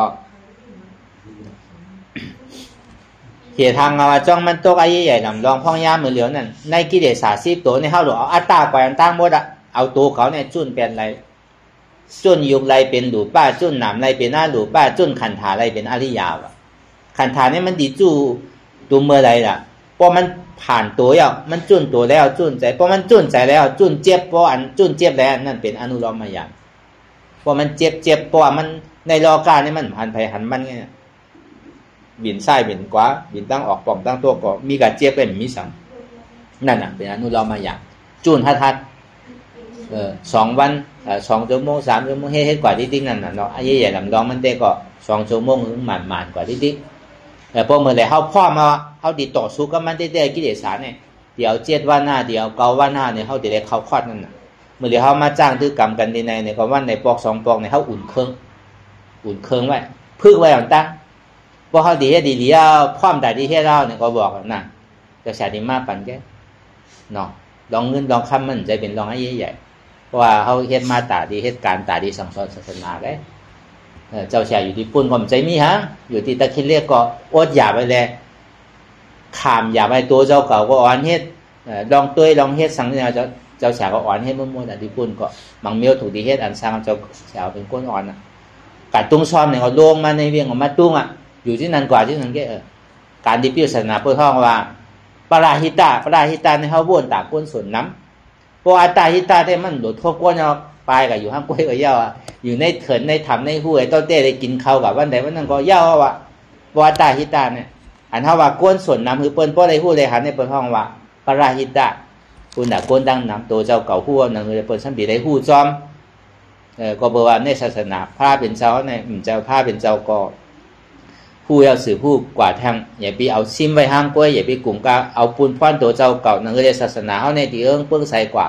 ดังนั้นตะกะเขาซ้อมพักซ้อมมันเปิ้นได้ดูได้การในเปิ้นตีมซุ่มหลอกซุ่มหลายนั่นเอากำสั่งกำสอนของพุทธะเนี่ยกับปืนเพชรติ๊กเปิ้นตีมได้ซุ่มหลอกซุ่มหลายนั่นถ้าเป็นเจ้าก็ห่อไว้ที่นั่นนั่นเก่าเหมือนเมื่อวันเหมือนไหนเนี่ยก็เจ้าเขาก็ทางนี้ได้ยากกันนะเนาะเจ้าเขาก็ติดได้มาเลยก็เพื่อมันสั่งถูกอะไรไม่ยากกันเนี่ยอ่านใครเมานั่นเก่าเมียวที่ไหนพวกตะกามปังมันจังมานั่นเนาะเพราะเขาตีมามันใจเมียวมันโน่ตะกาปังอะไรมานั่นน่ะบางเมียวพอเขาก็พวกใครถ่อม ยามถ่อมเมื่อตลาดเช้าพอยามถ่อมเนาะนี่เขาถ่อมเนาะใน YouTube ลงมาอยู่ข้าราชการจังพอดีมากพระราชการอ๋อพระประธานเสียงข่าวเนาะ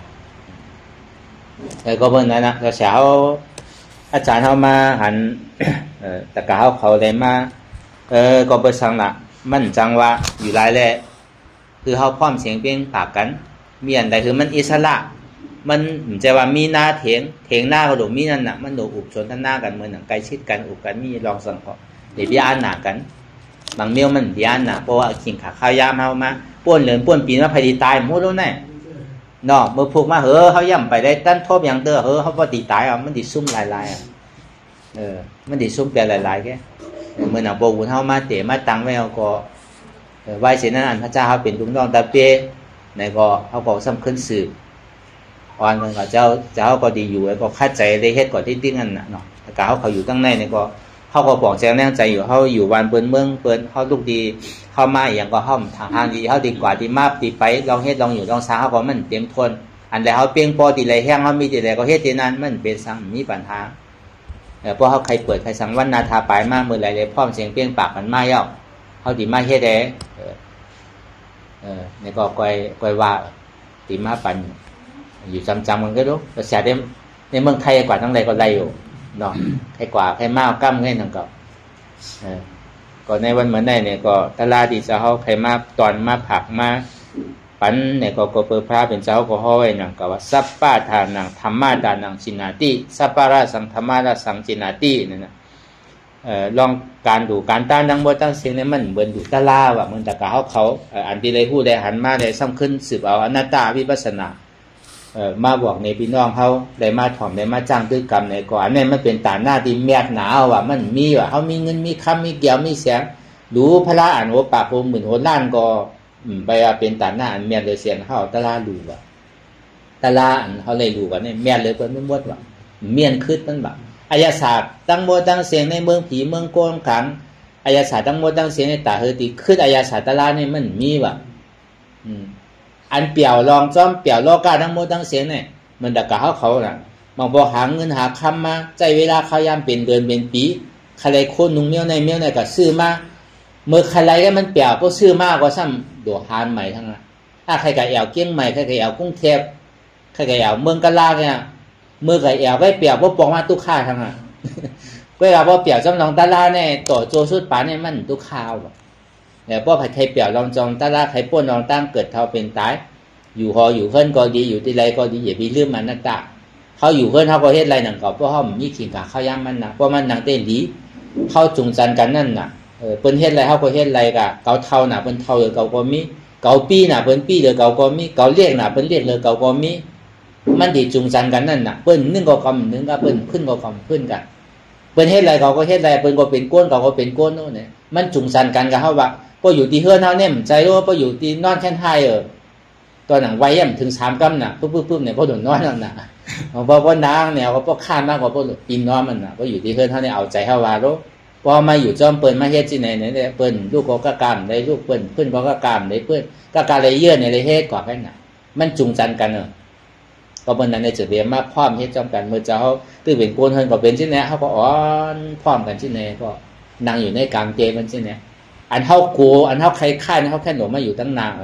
อันเท่าใกล้เพื่อนนั่นเขาถึงดีเพื่อนนั่นน่ะก็วันนั้นในวันเหมือนไหนเนี่ยก็ตลาดจะเขาได้มาปั่นว่าวาตาในวันเหมือนไหนที่ตะกาเขาวันเวียงไว้ในวันหูภายในตีปฐมาตั้งสุดตีห้องทำสาระอนัตตาวันเวียงไว้บอนปีนเบิ้งผางจีตอนเก่งใหม่เก่งจึงไทยเนี่ยก็เป็นที่อันยาวสุดโตกว่าต่อในกว่าเนี่ยก็เพราะเขาเนี่ยเขาอยู่กว่าตั้งหอตั้งเฮินอยู่ที่ในเนี่ยก็สืบจ้างถือกรรมเอาเขาเข้าใจอยู่วันไหลการนั้นส่วนตัวเขาก็เฮ็ดกว่าการนั้นเขาตัวหาเรื่องต้องเฮ็ดเรื่องต้องหึงเป็นอยู่ในสมาอาชีวะสมากรรมันตาสมาวาจาอยู่ในศีลในธรรมกว่าเหมือนเขาเฮ็ดการตลาก็พวกคือดีได้คือเขาดอดเพดอดไพ่ลองอันดีนั่นก็บ่ศีลเนี่ยมันดีให้เขาตัวใส่ใจใส่พอเฮ็ดตลาเนี่ยเขาสิเอาศีลนำหน้าพอเฮ็ดตลาเนี่ยสิได้เอาปัญญานำหน้า พอเฮ็ดลองตั้งกล้าตั้งขายเนี่ยก็เขาหลวเอาศีลนำหนาเอาศีลเนี่ยมันเฮ็ดให้เฮาตัวใส่ใจใส่สมาธิเฮามานั่งภาวนาเนี่ยเฮ็ดให้เฮาตัวนิ่มใสนิ่มวิปัสสนานี่เฮ็ดให้ญาณเฮาเกิด2ที่ว่าปัญญาศีลสมาธิมันดีอ่อนเฮาป่นลองตั้งขี่ป่นลองตั้งทุกภาคขันใจป่นลองตั้งเกิดเฮาเป็นตายมันได้เข้าถึงที่นิจจาสันติสุขามาตาธาตุเพราะมันเข้าจดถึงที่นั่นแล้วเนี่ยก็หนังอันพระราเป็นเจ้าเขาได้สังปัจเจกพุทธาเขาเจ้ากูเจ้าได้สังยาหันตัดสวากาเขาเจ้ากูเจ้านั่นในสังเตียนกาฮอดจอดถึงนั่นเนี่ยก็ฮอดทั้งหมดทั้งสิ้นเนี่ยก็ติได้ฮอดกว่าจอดกว่าถึงนั่นก่อนนั้นความดีกู้โสเตียนเฮาหาได้มาอ่อนโพนากันในเฮ็ดเนี่ยก็มันเป็นเส้นตั้งแต่ที่เขามาเข้าโปนานตะกาเขามุงมองสุต้องใครใครเป็นโลกีสัมปตินั่นเนี่ยก็คือพอเปียงอกเปียงใสโลกุตระสัมปตินั่นเนี่ยก็คือเปียงคือคาดใจห้างไผ่ห้างมันอะไรพอฮอดจอดถึงนี่ป่านที่กัดเย็นนั่นอ่ำห้างอ่ำหาดอ่ำกาดอ่ำก้าขันไผ่สกรรมเลยตาเนาะ